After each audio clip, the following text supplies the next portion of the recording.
Welcome, everybody, to We All Speak in Poems. Today I'm sitting here with my co-host, Chantel. Hello. And we have the great pleasure of chatting with Liam Lalor, a writer from here in Ontario, Canada. How are you, man? I'm good. Grateful to be here. Thanks for having me on. Absolutely. Yeah, we're really excited to dig into everything that, you've worked on and are working on and everything. But before all that, I kind of just want to go, from the beginning, like your whole writing career, if you want to say, like, when did that all kind of come to be? When did that start? That's an interesting question. I think actually you guys can probably relate to this one because there wasn't a day where I woke up and sort of realized I was sort of doing this seriously, It all starts out like play. I think you kind of fall into it naturally as kind of a form of expression. I think I've always been into words in that way, but I probably in my mid-teens, 15, 16, I started writing terrible poems. And always found myself frustrated, I think, by the way I couldn't vocalize the things I felt. That's teen angst for sure. But Yeah, on top for of sure. that, I think I found writing to be some sort of remedy to that, even if at the time it was pretty rough and pretty young and not very good. So probably, I'm 27 now, so I'd say I've been into it at least somewhat for 10 years, but seriously the last four. Oh, wow. Yeah. 4 or 5 Amazing. years. When you were first getting started at like such a young age, what was your inspiration, if you had any, or was it just kind of something you started? Yeah. Was there anybody who kind of introduced you to it as well? I don't know if there was anybody. I mean, I think it's really just, with music, it might be a similar thing where you listen to something you love. And so that sort of encourages you into the realm of the medium. And I think it was probably like that for me. I don't know that anybody specifically, teachers, but that was, I would say, it was after I already knew I had an interest in writing that I actually encountered some teachers in high school that were pretty influential. But that's probably a pretty good answer, actually, is initially probably just an interest in fiction. I was one of those people that got really absorbed in a movie if it was a certain way or it really affected me. I'd go see it 5, 6, 7 times. Oh, wow. Yeah. If I loved a book, I wouldn't read everything back then. I would just read what I loved. But when I loved it, I would read it, 3 or 4 times. I'd read everything in the series if it was a series. And so that was my inspiration, I think, just stuff I loved. And I felt the catharsis of the stories as a reader, and I felt, man, if I could somehow get to that place myself creatively, how rewarding would that be? And then from there, you kind of naturally find mentors, I think, in your space. I had teachers in high school who were, they weren't very status quo. They were kind of out there, hippies, if you will. I had one teacher that was always stressing appropriate to whom, because okay. I had, you guys probably had a similar experience being from the area, but I don't know if you went to a Catholic school. I did. And our guidance counselors were, outside of being very evangelistic, they were very much go to university for something that will make you money. Yeah. Go to university for something. And as an artistic person or somebody who is unconsciously artistic, by interest and by drive, that's the last thing you want to hear. Yeah. So Absolutely. I remember being 17, 18 and talking to these guidance counselors saying, I'm really conflicted. I think I want a year off. And they would come to the classrooms and do these speeches to people saying, you gotta apply to university. If you don't apply now, but I would go to their office. They had the alphabetical list of who you would go to. And I'd sit down and say, I'm conflicted. I like film. I like writing, but I don't want to ruin that by going to school. Yeah. And they would say, that was an internal conflict for me, which I can get into in another way, or elaborate on later. But as far as that was concerned, their advice was always just pick something. and I always found that really counterintuitive and pretty annoying. So I had a couple creative lit teachers. I got into the electives with creative literature, and one of the teachers always said, appropriate to whom, the school system is not built for everybody. Yeah. You guys, if you love something artistic, if you love something, pursue it. Don't, and so I was really inspired by figures like that. I was lucky to have them. Um, so that's a really long answer to your question, but No, it's that's hard to great. say. It's hard to pin it down, Yeah. but I'd For say that's sure. kind of where it started. Do you have any specifics on like the movies and books, like the fiction that you were into at the time? I know it's kind of a question that No, may throw no. you off guard, but It's pretty corny because when I was younger, it was all the big standout. What was a big standout? I would be affected. I mean, I grew up loving like, the typical superheroes. I love the Spider-Man movies.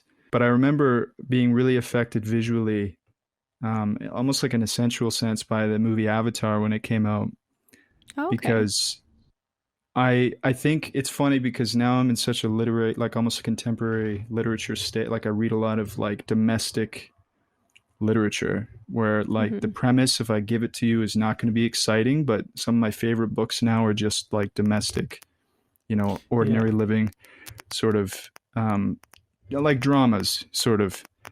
But the movies that kind of stick out in my mind and the stories that really got to my core when I was young are all these sci-fi movies, I guess James Cameron type movies, where they managed to really, not super highbrow, obviously, but managed to pluck emotions and integrate them with different mediums, music, visuals, and kind of, I think actually, as I'm saying this, those types of movies, it was almost like they allowed my imagination to come out, Yeah. because That I makes think sense. I was very imaginative growing up. A lot of time in my head, visualizing things, and you're very private about that. When you're like Yeah. that, you're very private. You keep it inside. You kind of like protect it. But when you see something that almost aligns with what your imagination wishes were real, or the things that your mind, I think when that aligns with something you see or watch. Avatar, I guess,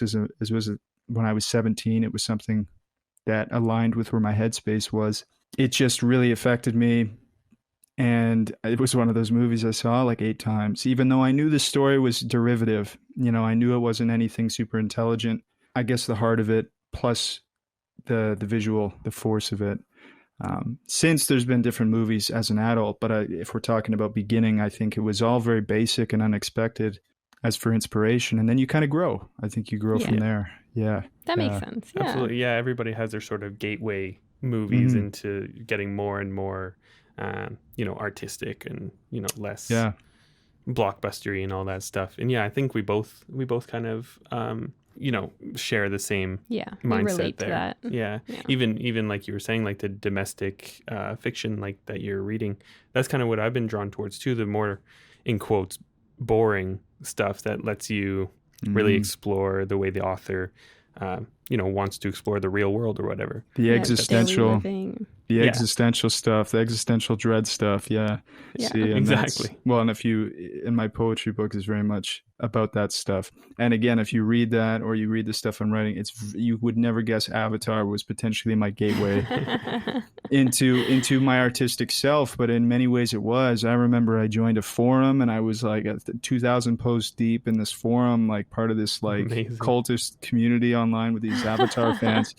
But it was, it really was representative of this artistic kind of birth as a young kid with teen angst and just all the panoply of different, issues that come along with growing up. Yeah. So anyway, yeah, that was kind of like, that's what feels like the beginning to me. Absolutely. And, it's funny because I guess in the era that we grew up, like we're both 26 now. Mhm. So we share, the way that we grew up is probably pretty similar. Oh But yeah, like, yeah. I remember the movie Cloverfield first came out Oh by dude, yes, yes, yes. J.J. Abrams. There's this huge online community of people who are just sharing their theories and all this stuff. And that's something about the internet that's been really great. And so it's almost like fan fiction, if you want to call it Yeah. that, but it's candid to the actual films and stuff. And it's really cool just to be able to flex your creativity with movies and books and everything that's already out there. It's really, really cool. Yeah, it helps you flesh out your values, because in an artistic way, because you don't really understand why a movie touches you or why you liked it really until you can talk. And when you have friends who aren't into it, it's hard to Yeah. really talk it through. Or especially in my case, I had friends who just made fun of Avatar. Or Aw. well, it's just, I think at our age it was Yeah. kind of like nobody wanted to admit it. They liked the movie with the blue aliens. So Yeah. they'd admit it was cool, but it was hard to flesh out exactly what was going on. And when, like, I remember Cloverfield and found footage, right? And Yeah. everyone would watch that and they were like, "Oh, I can't watch it. It makes me sick, like motion sick." And I remember thinking, like, Yeah. "What are you talking about? It's so cool. Like, That's what I thought how too. are you getting sick? This is like so neat." Because I really liked that movie. Yeah. I Hmm. think I saw it in theaters, maybe. Um, I could be getting that wrong. Because when did it come out? It came out in 2000. 2008, I think. Okay, so maybe I wasn't old enough. I don't think I was old enough because I would have been Yeah, like you probably would have 14. been grade 9, grade 10, because we would have been grade 8, grade 9. Yeah, Yeah. I know I didn't see it in theaters, but I did see the Yeah. trailer in the theaters, and that was Oh cool because they yes, didn't yes, even that's give the probably what I'm title thinking or of. anything. That's probably what I'm Uh, thinking of. it was just all the found footage stuff compiled, and then it just showed a date, and I was like, "What is this? That's amazing." Yeah, I love that movie. Yeah, it was great. But it's funny. Absolutely, It's funny how, like you said, the internet can become a haven for people to take their sort of private obsessions and find people who share them and then figure it out. Yeah. absolutely. Yeah, I mean, speaking of, are you still kind of a part of any, poetry writers sort of group online or anything? Like, are you a Reddit user or whatever? So Reddit was always I was the final frontier, and I've still not really gone into Reddit too much. I think I made an account just because they kind of always, whenever you're trying to read something on Reddit, it's always like Pops use up. the Yeah. app. So I Yeah, made an account, but I've never really gone deep into Reddit. Even now, I think as far as online, I've been a one platform sort of person with Instagram, and even that was kind of by accident. Before that, probably Tumblr, but Oh, that yeah. always felt like, again, I never figured out fully how to navigate that as a creator. I always just was um, consuming the content Yeah. on that. And I still think it's probably best suited for me that way. I'm still on Instagram. I'm less, again, I was 23 or 4 when I got on Instagram for artistic, exploration. And since then, it's certainly not the same. It doesn't align with the type of things I'm trying to achieve now, but um, there's a certain amount of fealty I think you owe to a platform that has given you opportunities. And for sure. I still just I try to use it to the best of my ability because, like we might get into, the internet is also a place to be careful with Yeah. Yes. how deep you get involved with your self-esteem and with your art. Yeah. Even just your creativity, it affects it, right? Mm-hmm. Yeah, and I only brought up that question. Like, I'm not a Reddit user either. I'm kind No, of sure. shared the same headspace as you, but I know I've definitely heard stories from other creatives being like, this is how I, sort of edit my work. I let other people hear it in these groups, and I know it's just a haven for creativity. Sure. Yeah. No, it's got a lot of good. It's got a lot of good to it, right? A lot of usefulness. It's just I think I meant that more like intrinsically too. Like you got to be careful. You got to moderate yourself. And Absolutely. Yeah. I don't know how much. Again, right? I don't with music. I don't know if it's the same, but with writing, because you might even be able to see it the way that like people, certain accounts start one way and they'll shift as they go. But it's like conforming. It's like Yeah. anything.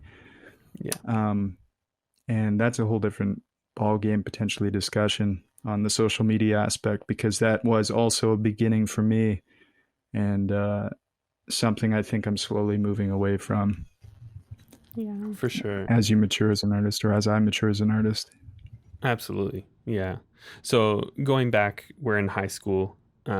your guidance counselors are kind of telling you to go for the money instead of your passions and stuff. Like us, Yeah. we identify with that for sure. So did you end up going to school for like literature or Or did you writing, take a year off? or Or yeah, did you take a year off? Never went to school for writing and still haven't and don't intend to. I will oh, explain. Oh okay. wow. I will explain. But I did take a year off, and I love taking that year off. And I was pretty much always sure I was going to.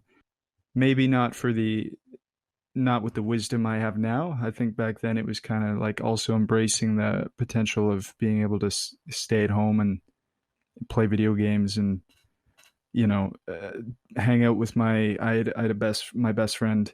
He was also taking a year off, and that when you're in school for 18 unbroken years, basically, Yeah. um, or continuous years, the idea that you don't have to go to school for anything longer than like 6 weeks is, and Yeah, absolutely. more seriously, I did definitely want that time to try to think about what I wanted to do. And after that year off, I went, I've been to school, I went to college, but it was for fitness and health. Oh, And I ended up having a couple discussions with some family about it, and they gave me useful information. But also, again, I've always run into that roadblock of feeling like I'm a little more I don't know what the right word is, liberal, open. Like I'm never quite as conservative as a person I'm talking to when it comes to priorities. mm, So I Yeah. always run into the issue of, well, whatever you do, just make sure you can essentially make yeah, money. You can essentially make yeah, money. You can essentially do this.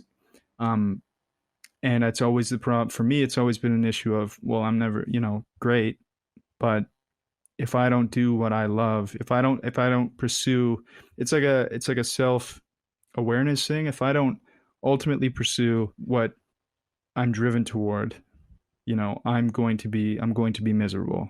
And absolutely. Yeah, I think I've always run into with counsel the difficulty of getting to the point where somebody will eventually say yes, okay, great, great, but like you'll have to do something. Yeah. And it's like I'll figure it out.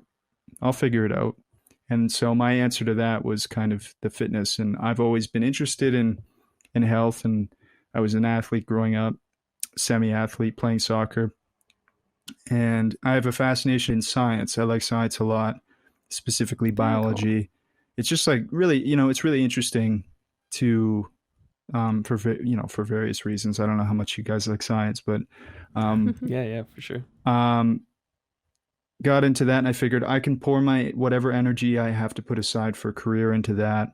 I was so sure that if I went for journalism, which is really only one of maybe three feasible choices for writing in post-secondary school or career choice, um, I was like, you know what? I'm gonna be writing for other people. I'm gonna be grinding these words out, and I'm gonna lose a sense of why I do this anyway.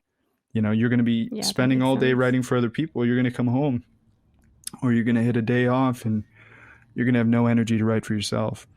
And Yeah, I was so afraid of that. So I ultimately stayed away from going to school. And actually, now it's to the point because I invested, like, again, 4 years ago when I started taking this very seriously, I sort of went overboard and invested in different workshop, online workshop things and different books and stuff. But it's to the point now when I read the course outlines for certain things, I think, I'm going to be learning nothing new here. Yeah. I'm yeah, going to be That spending makes 3 grand sense. for a term that isn't going to teach me anything. Yeah. So it's been tricky because with writing, again, music, I'm not sure how it is with school and how things go. But with writing, it's very much like you can definitely get everything you need, all the skills you need, especially if you have a proclivity for it on your own, if you're industrious enough, and you take it seriously. Yeah.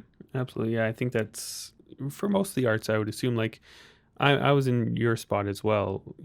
I was very terrified that if I went to school for music, I wouldn't even want to do it anymore because it would be like a profession. It would be less of a passion. Sure. But then I ended up going for production, and although I don't feel like I learned too much. It still concreted the fundamentals, um, and it ended up not throwing away my passion. It was still there.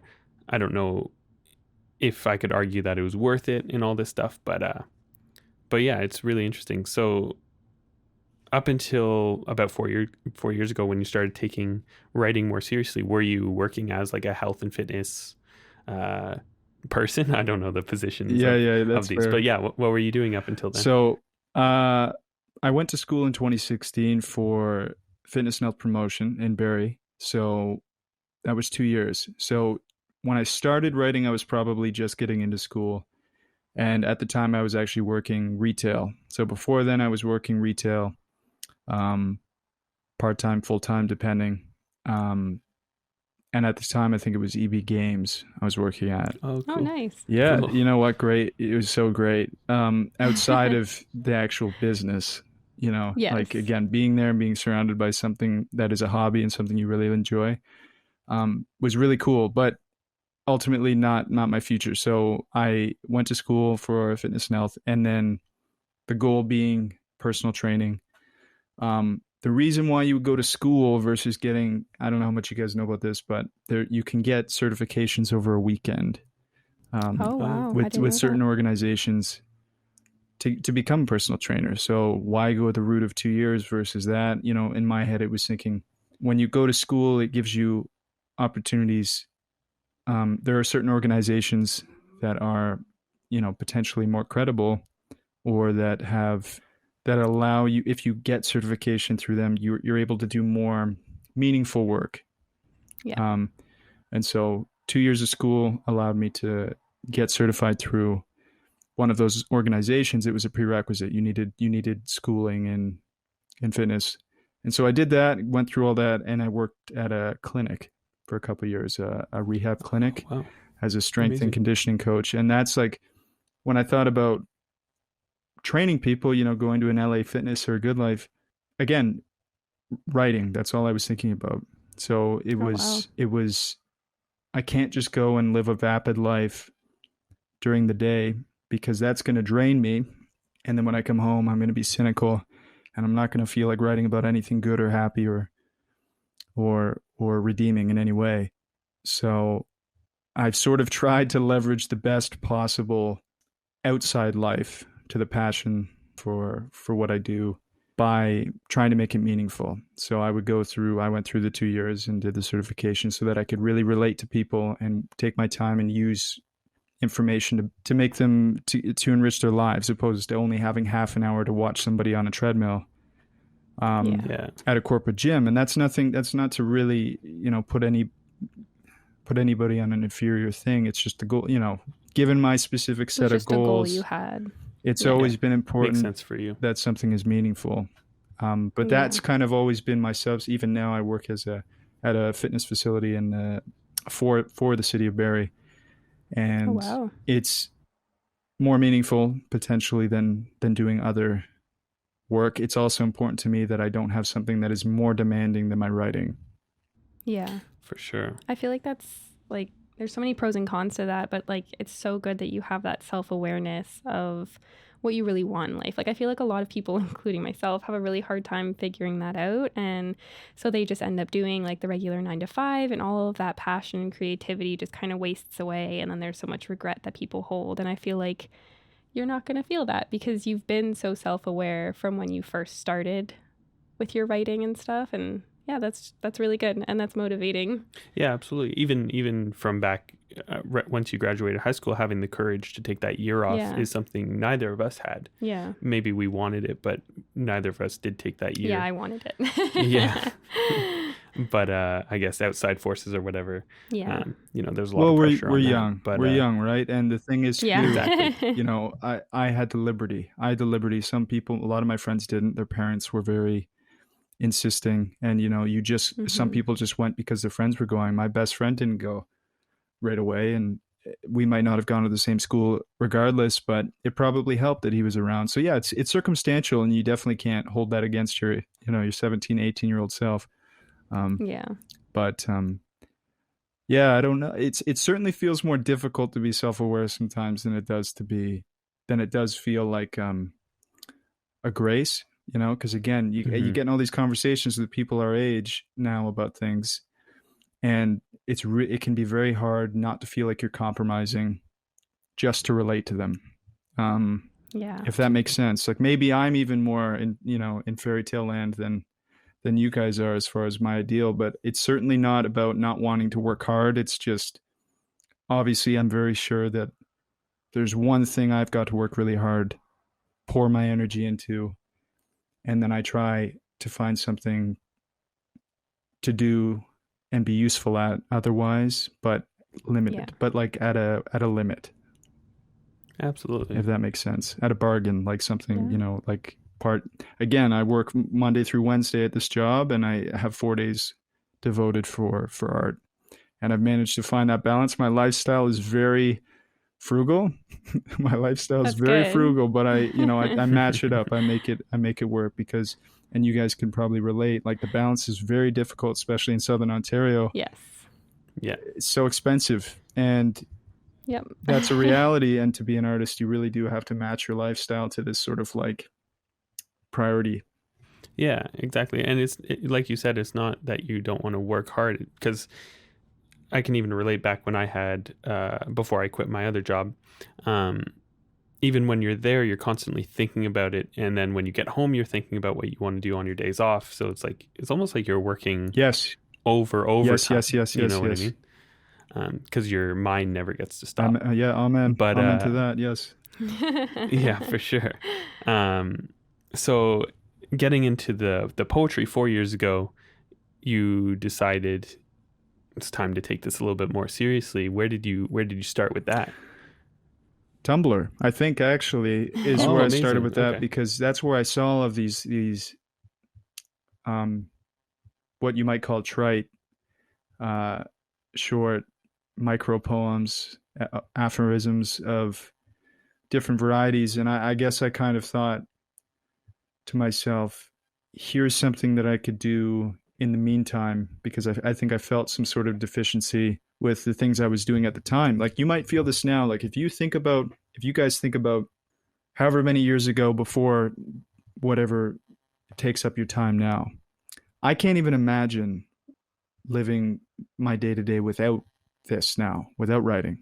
Yeah. But that did exist for years, and so like I think about there must have been a point where I just realized that I was lacking. Something was not quite adding up as far as the what I was doing with my time. And so being on Tumblr, seeing that, I thought, okay, I'm gonna like let's write some. I was feeling emotional maybe one night and was just like, let's write some stuff, get it on there. It was terrible, but whatever. Started, I remember getting like two, I don't know what it is on Tumblr, likes or whatever it is, but Yeah, getting I two think it was or like, yeah. votes. I don't remember what it is, but getting a couple of those using hashtags and thinking like, oh, I'm a superstar. This is great. And, Yeah, for sure. but this is where it got tricky because part of me wishes my writing, my first step into sharing my writing in a public domain was, you know, maybe not on the internet. Yeah. And Yeah. I'm not saying I regret it. I'm just saying in hindsight, it's tricky because my first reward for putting my art on the internet was a like.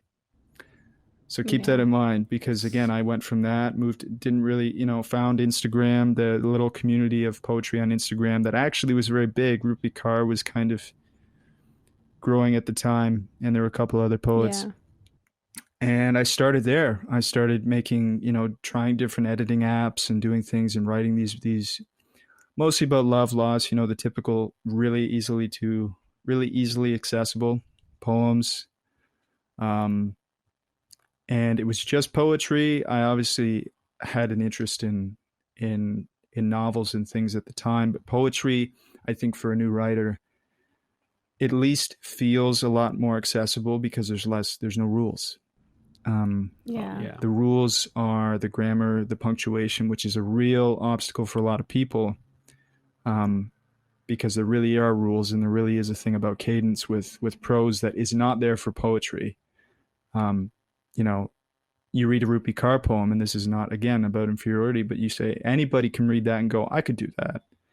And so if Yeah. you feel connected to it, which I did at the time and still do, but like at the time, that was where I connected to, started writing online and really pushed. I started following people, was commenting, hashtags, trying to get featured in certain things. And you have some sense of self. I was realizing that again, I was able to write. I'm able to write things that are at least powerful to some people. Great, but that's kind of how that started. And Instagram was really it. I never really tried going anywhere else with it. I kind of just day in, day out wrote these consumable poems for people online and started amassing a little following, and had the simultaneous experience of feeling validated and knowing that this is what I wanted to do. This is like, writing is definitely my thing. But then having that sort of like, subconscious toxic obsession with validation on Yeah. a platform that is inherently bad for art, in my opinion. In my opinion, Yeah. long term, we're talking long term, because it's great for a lot of things, but that came later. The lessons come later for sure. Yeah. For sure. So from there, like, you built your collection of poetry, and what made you kind of decide, okay, I have enough now, I'm ready to put them together as a collection? And like, what were the steps to figure out, because you self-published, right? So what were the steps there that you took to do that? And did you ever seek publishing with a company, or did you know from the beginning, like, you wanted to do it on your own? So Yeah, for A Distant Sun in particular. Yeah. Distant Sun, okay, yeah, because my first Yeah. book technically was Folly and Bone, and that was a few years back. And I I did didn't know it's that. fine. I try to bury it, but it's Oh, not okay. it's not actually a bad book. It's just, I think artists, like, I don't know how you guys feel about old stuff you've done or anything, but it's just this weird detachment thing where I think when you experience growth, it's hard to look back on what you did. Yeah. And especially, I'd say 2016 to 2018 was my sort of first go around the sun on Instagram with this artist stuff. And Folly and Bone was very much, I have like 300 poems I've written on Instagram.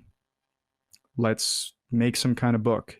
And just kind of throwing them on and having a really feeble pretense of a book.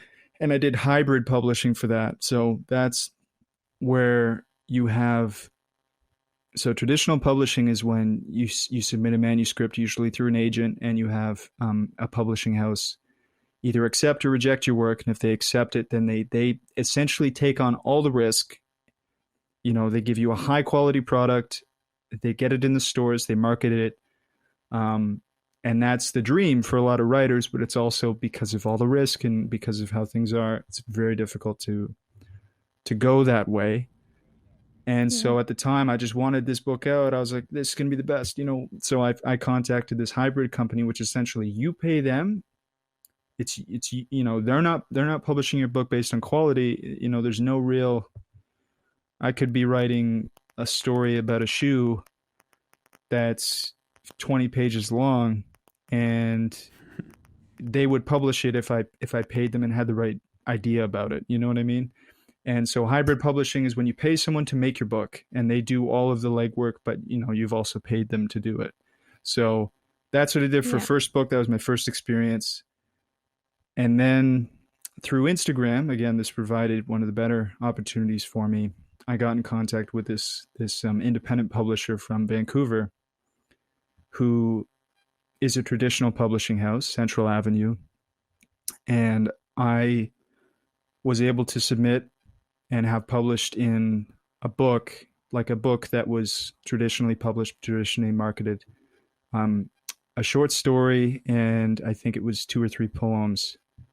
Oh, wow. Yeah, and that was cool. That was the first time I was paid for writing. That was a really That's Oh, awesome. amazing. cool experience. And although I don't really connect or relate to that writing now, it's what drove me to, with A Distant Sun, understand that, okay, I could spend the next 2 years trying to get this accepted by a traditional publisher, knowing very well that my domestic concerns in these poems are not relevant to the cultural climate, knowing that it's a very esoteric, very niche book,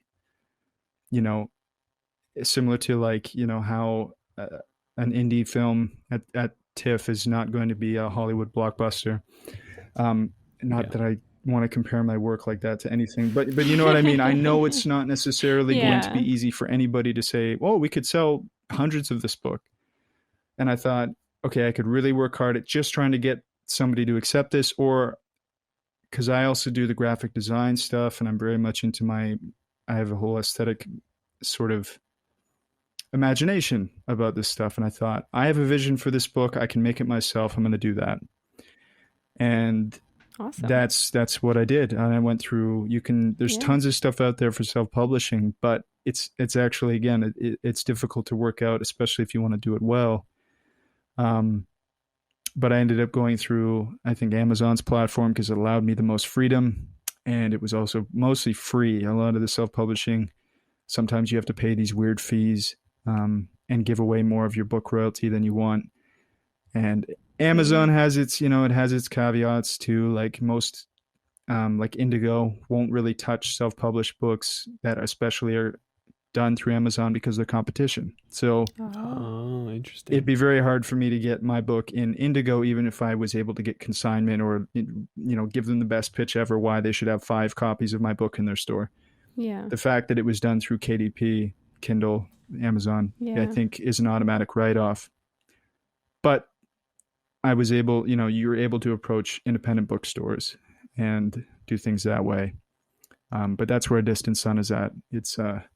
It was definitely a conscious choice to do it myself and see what that was like. For And sure. Yeah. it was rewarding. It was a good experience. Yeah, I mean, it's interesting that you mentioned the graphic design because I think that's something that really caught my eye when maybe you first posted about it. I think it's so minimal with just like, the two circles, which I'm assuming are the Earth and the Sun, maybe. Um, Yeah, but then even the spine of it is like, I don't know. I was just like, man, that's just gonna look good on the dude. bookshelf. Yeah. Hey, man, I like that because that's my thought. I thought it's something I would love to have on my bookshelf. Yeah. And I can't be the one to judge how good it is, but I can at least I can try to guess what somebody similar to me would enjoy. For sure. Um, and that's kind of where that came from. But I was also going to say that again, like I think the apple doesn't fall far from the tree in regards to similar likes and stuff, because the album art for a lot of ambient music, and especially yours, is along the same lines. It's Absolutely. Yeah. that minimal, almost like evocative but sparse composition of images For sure. or lack of images. It's, yeah, something about that. Yeah. Based on what you've been saying, I'm surprised by the amount of like parallels that are here. Like I self-released a lot of my music and started on social media, and right from the get-go, pretty much I was releasing my music from the pretty much the start.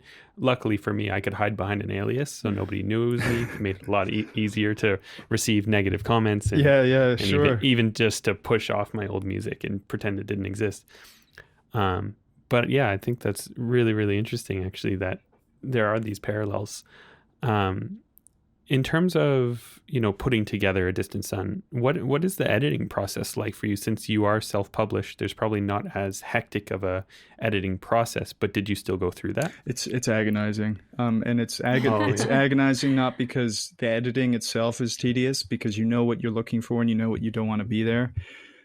Or I should say, well, two ways is agonizing. The first way it's agonizing is editing a book will take you days, potentially Yeah. weeks, and every day you wake up and you feel differently about what you've done, and you want to change it and you want to change it. And I'll tell you what, if you didn't know in your heart that you had to finally be done, then you would just edit and nothing would ever come out. And that's the thing, is like I was changing things so much, as simple as a stanza, like one line in a poem. I might have 2 words in that stanza, and I might the next day wake up and go, I want there to be one word there, and bring the word down to the next stanza. And then I wake up the next day, or even a few hours later, go back and say, no, no, no, put it back. And stuff like that is not only time consuming, but it also is difficult because it has so much to do with the fabric of the emotional landing of the poem. So you might read it, I might read it one way. This is why being so close to your work is really hard, because Yeah. I'll read it one way, and I might, like, the funny thing is, so many of the poems that I wrote, And when I read or finished writing, I like a mic drop, kind of like went, okay, that's it. That's it. Didn't end up in the book and did not end up in a final cut because I went back and read them and I went, that's awful. Oh That's no. really terrible. So it's, you see how counterintuitive it is to edit sometimes. And you're right in the way that it's actually very straightforward when it's just you, but it's agonizing because you're constantly wanting to change things. You never think it's good. You never think it's done enough. So biting the bullet and finally just going, okay, yes, done. That poem's done. Don't look at it ever again. And then moving on, kind of having that, being able to let go of something when it's finished. I kind of worked through the book that way because I found myself lingering too long going back. Agonizing in another way because formatting is really hard if you've never done it before. And sometimes uploading PDFs, it just would mess it, because when you upload it to the software that takes the book and essentially gives you the preview of the print, it just wouldn't, you would have everything the way it should be. You would be using the right things, and sometimes it just wouldn't work. And you go in and there'd be one poem that's just half on one page and half on the next page. Oh wow. And so having to go back and redraft that was a lot. Same thing with the cover. However, Yeah. all worth it for me, definitely in the end. And I Yeah, love doing it absolutely. myself. You learn that way, right? You learn Yeah. what really does constitute a final product and the things you have to pay attention to. Because guess what? I thought about a table of contents and I thought, no way, that's going to take me way too long. And not that I ever even look for it myself when I read poetry. But I thought a book should have a table of contents. And then I realized how long logistically it would take me to make a table of contents, especially with how I shift things around. And I thought, okay, I don't think so. Yeah, for I sure. don't think so for this. Yeah, I think we're going to just Yeah. leave the table of contents out. It's going to be a surprise every page. Oh man, amazing. And that's another parallel that you mentioned with music. Like, so I guess you can kind of attribute the editing stage to the mixing stage of music. Um, and I think it's so important, whether you're a visual artist, a poet, or writer, musician, or whatever, to figure out when a piece of work is done and just, like you said, never look at it again. Yes. Like that's probably one of the most important things, because you can really get lost Do and you do you guys drown in your do you own. guys struggle with that? Is that hard with music? I did for a long time. Um, Not so much anymore. I think I know now when a song is pretty much done, and I don't go the extra mile anymore, because I figure I can put that amount of time and effort into another song, Yeah, that's a good way to instead. look at it. I think that's also how I see it sometimes. Because you're not gonna. It's not like that's your last song ever, or it's not like Yeah, that's my last exactly. poem ever. You can keep doing that. And before I forget to say, I think I've been listening to you since 2017. Um, I think it's In a Distance We're Losing. Is Mm-hmm. that, Oh did I In yeah. say that distance we're right? I losing. Yeah, think so. Yeah. yeah. Yeah, no, but again, like I was explaining this the other day. I don't know because I think you might have talked to Mitch on Instagram, Mitch Burke. Yeah. Hmm. So we love it. Like that genre in general is beloved to us. But we talk about knowing you and talking to you and stuff. But I was saying it's so funny because you have no idea when you find music how big somebody is, how I had no idea you were Canadian. I had no idea anything. I Yeah. found you in the bottom of the Apple Music, where it says related stuff. I think I was listening to Hammock and a bunch of other Oh artists. nice. Um, Slow Meadow, finding him, Yeah. and then finding you through that, and listening to In Distance We're Losing, and going, okay, adding this to the list of the people I check every few months to see if they have new music. And Amazing. since then, and so it's a bit like surreal to look back because again, music for me so important for writing. It's like with film, music is the only way that I find a way to relate to the world outside of writing. And meditation stuff is super important, but you know, it's always been so incredible to me how like when you're an artist making music, you are achieving or working to the same end that I'm working with words. You're trying to Yeah. evoke, you're trying to compose in a way that is not overstated, but also powerful. Um, and more than that, trying to make something you like. But um, the ambient genre, but is so has been so mind blowing creatively for me for that because it's just so understated, and music for so many people is overstated with lyrics, Yeah.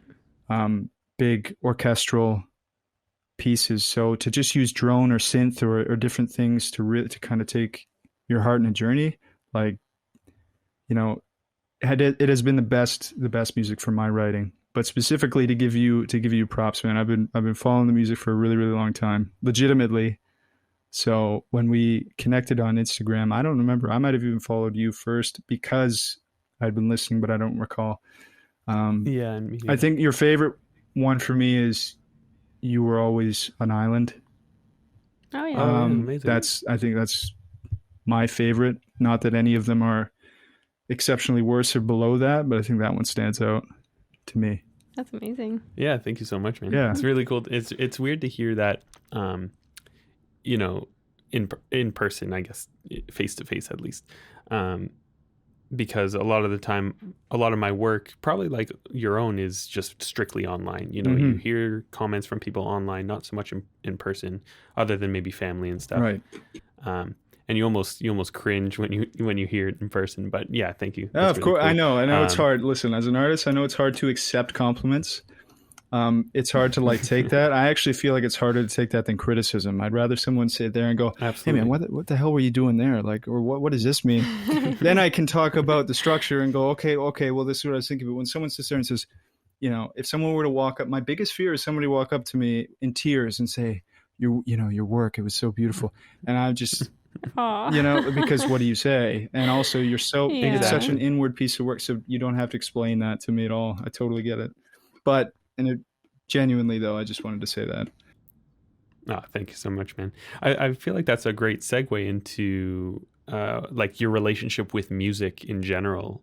What do you find? What did you grow up with? What do you find yourself listening to, and all that? So I was force fed classic rock growing up. Um, so always made a conscious effort to stay away from that, although I do have my appreciation for it, like anybody, But I would say for myself, actually not too far.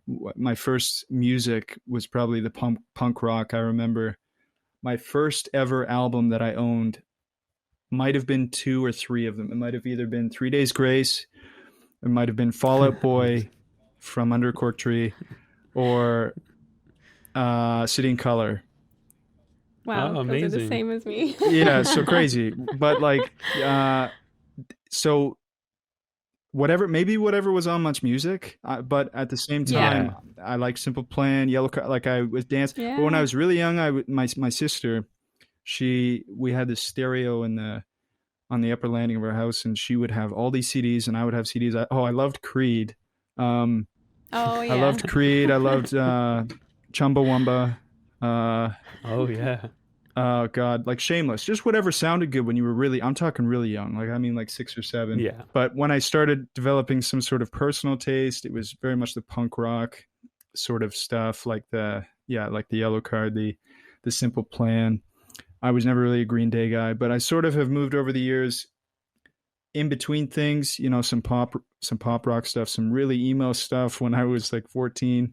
But I've matured into sort of this thing where I like any music that is either telling me a story or giving me, oh, I've never had to think of the word before.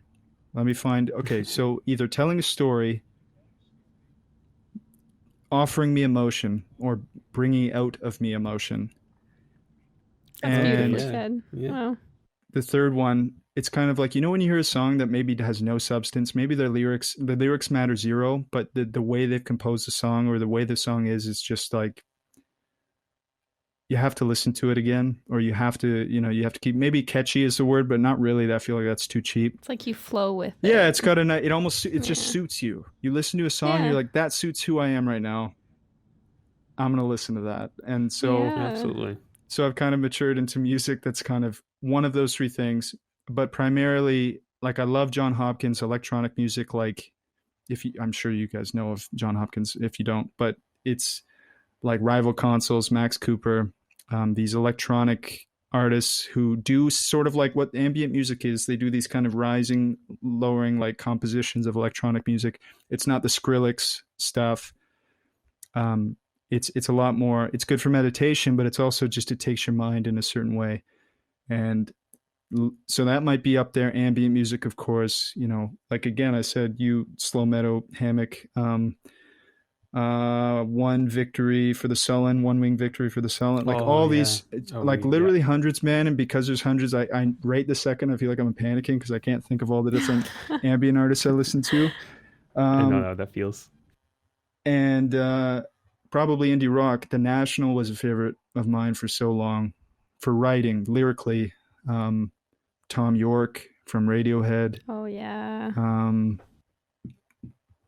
a little all over, but I like Frank Ocean, you know, I like Blood Orange. I like some hip hop. It's just it's got to have substance, and sometimes I feel like Yeah. with hip hop it's hard because I can't relate or it doesn't have the substance that I'm particularly identifying with.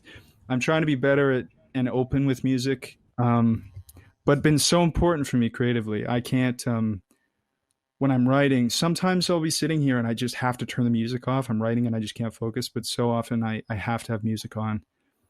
And when I'm reading, it's either ambient or piano, That's the same with us. Yeah.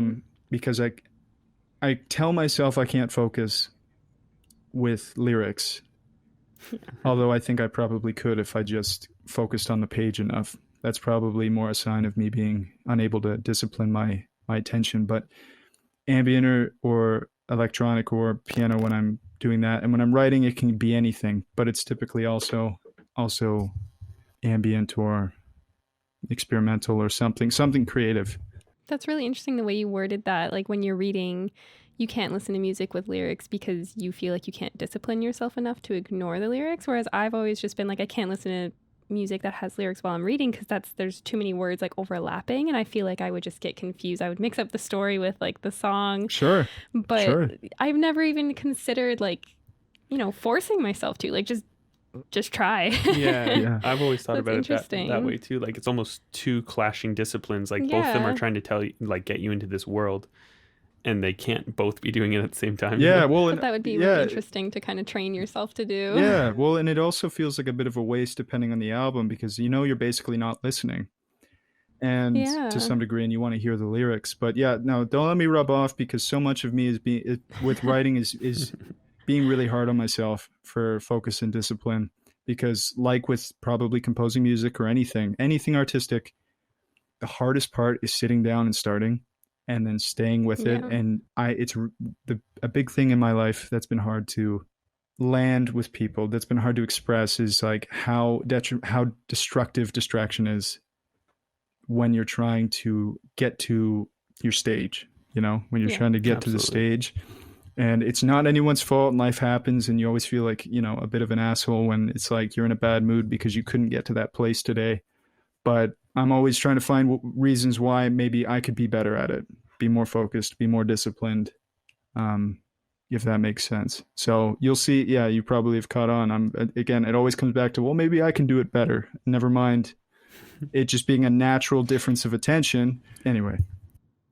Do you find that having that personality trait while being a creative gives you more struggle? Because I feel like there's certain people that are creative where like it just comes so naturally to them. Like they don't even have to try, and it's like, there you go. And then there's people, that really have to kind of find the time and set it aside and give themselves rules when they're working on whatever it is they're working on. And it's just so interesting. Like, does that make the creativity less, or like, do you feel less inspired in that moment because you're putting so much force into Yes. it? Is that, I don't know No, if I'm no, no. wording Yes, that yes, right, yes, yes, or yes. I'm not meaning to You're offend not in any way, offending. but I'm just This is interested. these are all very pertinent questions and ones that I've already asked Okay. myself a million times. And I think the answer is yes, it's detrimental because, there are 100 quotes that if I was more mindful, I could pull from the writers I love that talk about this. But it comes down to when you try too hard, you will always make something you're not proud of.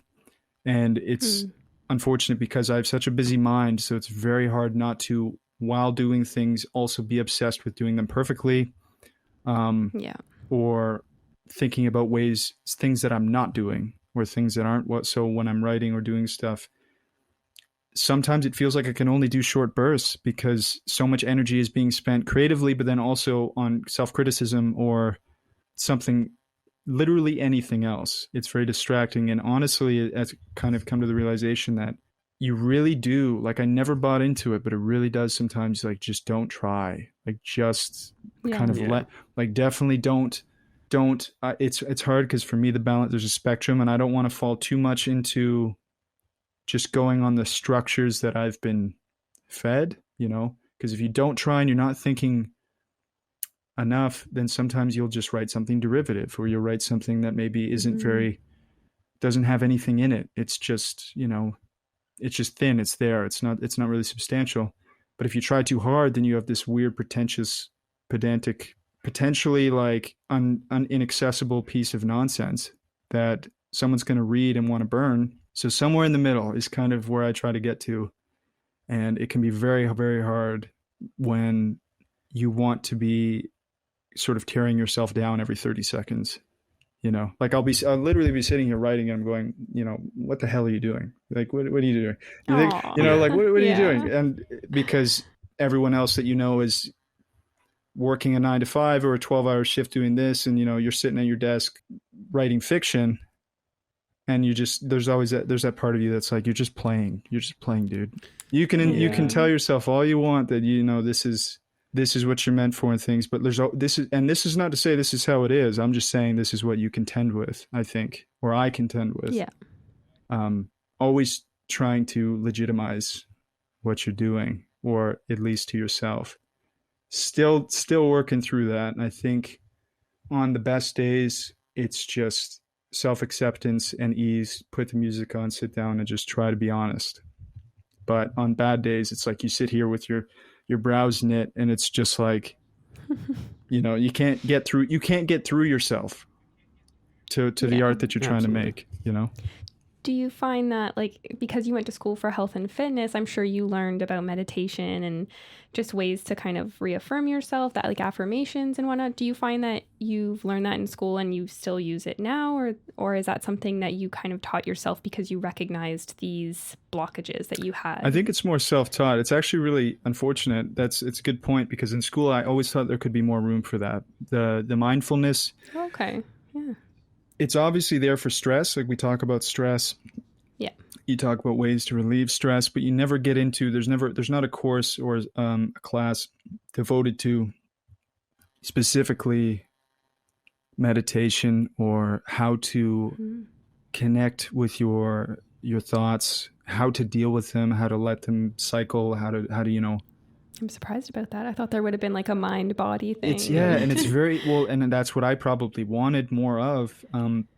But it is very much like, again, like schooling typically is, it's focused pragmatically. So you're really only learning about skills Yeah. that will help you if you were running your own business, and how you can help people if they're stressed, what exercises, how it works, Wow. how biology works, how it works scientifically, but not so much in the metaphysical way, or in the existential emotional realm. Like, because I guess that's probably my teachers, maybe that would have been too counsely. They would start, they would have had to adopt a role of kind of like talking about, personal struggle and how many of you are this, and maybe it was never in the curriculum for that reason. One thing I did adopt from all that education is how important it is to move your body. And so every Yeah. day I've got a routine where I don't, I've sort of moved away from picking up barbells, picking up heavy things and putting them over my head and so on. But moving your body, stretching, mobility, it's so important. It gives you such a release. Sometimes all that tension is just, you haven't moved enough. You're just sitting, Yeah. you're just hunched over, that. And it affects your mind Yes. for sure, and your creativity, Yes. right? But the Yeah. meditation stuff, definitely just realize that there's too many wires crossing, like, and it's Yeah. too busy, and I need to find ways to slow it down. Breathing is huge for me as well. That's something I need So to hard. practice It's more so still. hard. Yeah, It's so me too. hard, It is hard because to you might practice, yeah. control it, and then a second later, when you're not thinking, it's back to what it was. Yeah. So, Yeah. but it was definitely not directed. Like, there wasn't enough of that in school, I found. I wish there was more. It's very Wow. interesting. Yeah. And that's, yeah, very, very interesting. Because you, like you said, you'd expect there to be, maybe a whole class on just like mental um, health. Well, it's not even mental health. I'm just talking about like the mind and body connection. Like, I feel like I don't know if I'm being too extravagant here with this thought, but I feel like there's like a huge thing with like your Mm, mind and body, like the way Yeah. that your mind talks to even just your digestive system and the flow of your breathing, sure. like you were Yeah, saying. it Like it's is. all It is. connected, you know? So, yeah, I'm surprised that there wasn't. There isn't a lot, and the mental health, it actually is there. They talk about how to kind of counsel it. They call it like client counseling, when you have Okay. potentially neurotic clients and people with different things, Oh, how to wow. cater to their personalities and do these things and be professional. But yeah, you learn about the kinetic, how things are kinetic and symbiotic, but not really. You'd never cross the threshold into subjective experience. It's always very much it's Mm, very scientific and very like, this is what you might encounter, but it's never like, yeah, yeah. it's you're not getting carried away. It's just, I think it's the wrong. I think I realized that if you have those expectations going to college for those types of things, you're in the wrong place. Yeah. Yeah, For so I think it sure. would just, yeah, depend on that. But I wish there was more. But anyway, it's kind of been a self adopted practice. I think I would have been, I don't even want to imagine without meditation. Um, Yeah. I'm sure it's helped a lot with your creativity and your writing and just you in general, you yep, know? yep. It Yeah. takes a lot of practice though. Like super, I feel like I'm still super. I'm still an amateur.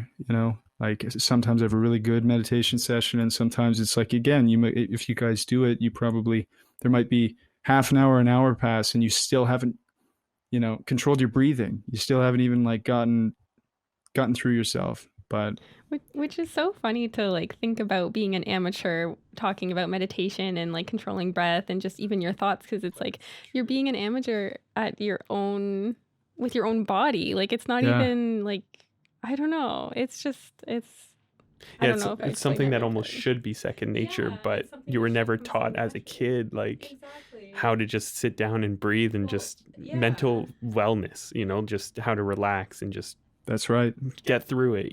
I That's work in right. childcare and it's something that we really try and teach the kids is like, if they're throwing a tantrum, instead of just asking them to stop or ignore them, like, we sit with them and we show them like how to breathe and how to relax. And I sat there today with one of my kids actually, and I was just like, what do you see around you? And I was trying to ground her, like getting her to name objects that she saw around her as a grounding technique. And it's like, I think it's something I've noticed too, a lot of parents nowadays have adopted that into their parenting, but I think it's something that should be taught from a young age because then I feel like it comes more naturally when you really need it in your adulthood, Hmm. when you're going through stressful times and trying to figure things So out. important. So important. Yeah, Yeah. especially now, like I don't want to get too far into this because I know it's a whole other We've kind conversation. of gone off topic here, Um, sorry. No, but no, with the that's topic okay. of growing up with social media, like anybody from Yeah. all over the world has the ability to scrutinize Yeah. whatever you do. And as a kid now, like imagine you were preteen, like 10 to 13 growing up. I know we had the early adoptions of it, Hmm. but now with it's just so much more widespread. I'm sure kids just I wouldn't be able to handle it. Yeah, you're sharing a glimpse of your life, and people are claiming things that they don't even know about you. And it's like, how do you even go through your day with those comments? And oh, it's terrible. It's Yeah. such, there's a discrepancy. There's a disconnection. I think as a kid, Yeah. like I was never taught. I was never guided. So I think some people miss out on the ability to really become themselves from a young age, and I certainly was never taught, led in such a way that was like, this is how you live as an artist. This is how you exist as an artist. These are the values that you are important. These are the things you should. These are the skills you should take and foster. So it's taken it like it's just like this struggle of hitting walls, and then naturally or maybe not naturally finding ways to get to solutions. So meditation and nature. It's like, you know, why didn't I know that walks were going to be so important to me? Why didn't I know? Yeah. Why didn't I know that I could sit down in front of a tree and look at its bark for an hour, and that would give me a better experience than talking to some people? You know, why isn't that something more pervasive Yeah. as we grow up? Why can't we teach patience, and not just one form of patience, but the suitable form of patience for everybody. And of course, we're in a certain bias group, being artistic and having the things like we like nature, we love nature, we love Yeah. slow, quiet things and sensitive to emotions. And some people obviously are not that way, Yeah. but Yeah, very true. but still, I feel at large, a lot of people, especially young people, with the social media, we grew up with it, but Yeah. them more than us now, and I don't think there's enough there for them to really feel like they can expand as individuals outside of whatever Yeah. their virtual identity is. Yeah, exactly. Like I feel like when we were growing up, maybe we had Facebook. But it was just your close friends and Exactly. In family. your Mm-hmm. town, if somebody you didn't Yeah. know was commenting on your stuff, you still had a friend who knew that friend, even if they Yes. were bullying or whatever. Yeah. Now it's global, like completely. Yeah. And parents were a lot more on, like, at least us growing up, like, I remember, like, if someone commented on something and my dad didn't know the name, he'd be like, who is that? Block them. Like, what is happening? Yeah, for some reason I kind You of know? doubt like a parent is following their child on TikTok. The kids probably now. don't even let them follow. They Yeah. probably don't even know. Yeah. Well, or they have it privated. Or and the parents, like, what do the parents do? It's so hard. exactly. And anyway, yeah. for myself with the writing, gaining a lot of followers and having that interaction, the thing with social media, it's always a cycle. You're always going to fall out of favor in the cycle. That's how these things work. Unless you continuously sell yourself to the current flavor, you will eventually come out of that. And then how do you deal with that mentally? Yeah. How do you go from getting the validation from being affirmed or having this new experience of feeling valuable to then suddenly having less of that or having it fall off rather, sharply, and still cope with yourself with these new things? And that's the danger, I think, with social media, especially if you're trying to be viral or you're trying to be popular. And it's a whole nother hour if I was going to talk about the social media art scene and how to do all that stuff. But anyway, it's really challenging, and not just for kids, for us, for anybody. The internet is a mercurial place, and we have to be careful. Yeah. We'll have to have you on again to kind of delve more just into social media. But just to kind of close it up, because I know it has gone a little bit long. Oh, yeah. No problem, we just wanted to ask a little bit about your own podcast that you have and your book club that you've started. Yeah, great. Yeah, so I've sort of trying to move away from social media, or at least, it's funny because I guess it's still social media, trying to move away from Instagram. Patreon has sort of been this thing. I think I tried to make it a couple years ago.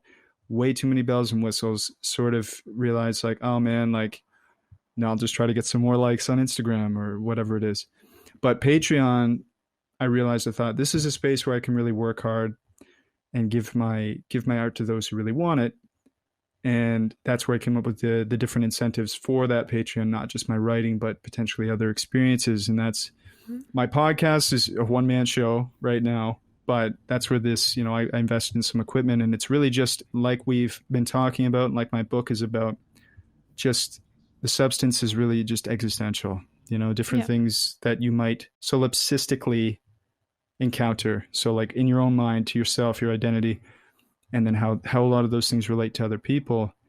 Some on art, I'm trying to find ideas that aren't just coming from me, potentially seeing about trying to get it expanded. But I'm also like just so unconcerned with growth in the traditional sense. I'm only concerned with, is this valuable? Is there anything valuable here for somebody? And if I think there is, or I hear from one person there is, I'm happy with that. Yeah. That's a beautiful mindset to have. Healthy. Yeah. And with writing, it's got to be the same thing now, because you get so fed up with that feeling like the only value you have is on the feedback or the potential acceptance of it. So that's kind of what that is now. New ventures, kind of these self-directed ventures. I'm almost writing exclusively nonfiction and fiction now. Poetry for Patreon. Every couple weeks I'll have a new poem on there, but I sort of stay away from poetry as I try to focus on prose writing. Oh, amazing. So yeah, we'll see. It's I probably painted a pretty dire picture of being a writer. It's a lot of it sounds like a lot of self-sabotage and tortured living, but It's not really. Yeah, for sure. And I think it's just important for people to be able to hear, the story of you or whatever, and like Yeah. just to be able to relate, even if they're not, Hmm. a typical poetry reader or writer or whatever. The fact that we can all relate to each other as artists or as people that just enjoy art and music, even, Mm-hmm. we're all just doing the same thing, for real. We are. Yeah. We are just Yeah. doing the same thing. And I would just say you don't have to make money to be successful. Yes. Yeah. You don't have to impress people to be successful. Mhm. You just have to be sincere. Absolutely. Yeah, I You completely just have to agree be with that. sincere. You just have to be sincere, and you have to be open and accepting. And Yeah. that's something I can say simply now and fail to live up to every single day. But I think it really is that simple. And if a guidance counselor had sat me down when I was 17 years old and said that, I don't know that my life would be better or any different, but I certainly would have appreciated it then. Yeah. Absolutely. Yeah, that's very beautiful to hear. Yeah. Sometimes you just don't hear that other than in your own head, and sometimes you don't believe it, Yeah. right? Mhm. But yeah, I think that's pretty much the perfect. I have one more question. You have another question? Oh, perfect. Yeah, let's keep going. I want to know a little bit more about the fiction you've been writing. Sure. Like, is No, hey, anything no released? problem, no problem. Is anything released, like through your Patreon or even just on Instagram? Like, have you done anything on there with it, or you're just kind of keeping it for now to yourself? A bit of both. So yes, Okay. I have stuff on Patreon that I've been releasing to my patrons on there, and I've been keeping all that stuff off of Instagram for the most part because, like I've sort of touched on, I don't think it's the right medium.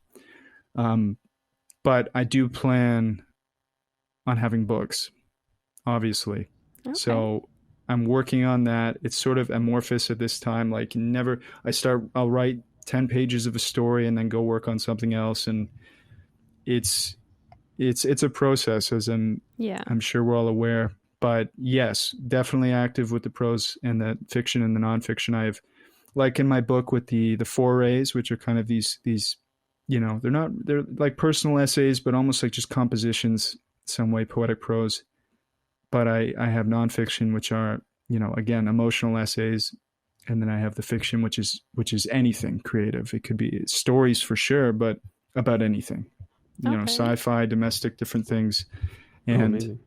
but the big thing for me is just trying to find that unsayable thing inside myself and say it over and over again in 100 different ways in my lifetime in my writing. That's what I try to do. Wow. And it's I always say art is at the very least, art is difficult and inspiring, and at its best, it's impossible. It's impossible. Yeah. The very best art you've ever encountered and consumed, you'll never see it again. And the fact that it even exists is a bit of a, at least that's how it feels to me. So Yeah. Mhm. and they didn't get there by trying too hard.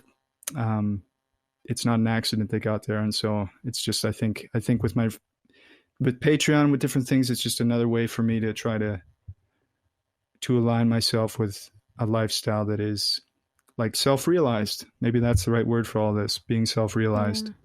Yeah. Wow. Yeah, this has been Absolutely. great conversation. I just want to say that. Thank you guys. Yeah, I Thank know. you. We've had fun too, and Yeah. I guess I jumped the gun because I have other questions too. Sure. If you have No, time. no problem. I'm happy to be here. Yeah.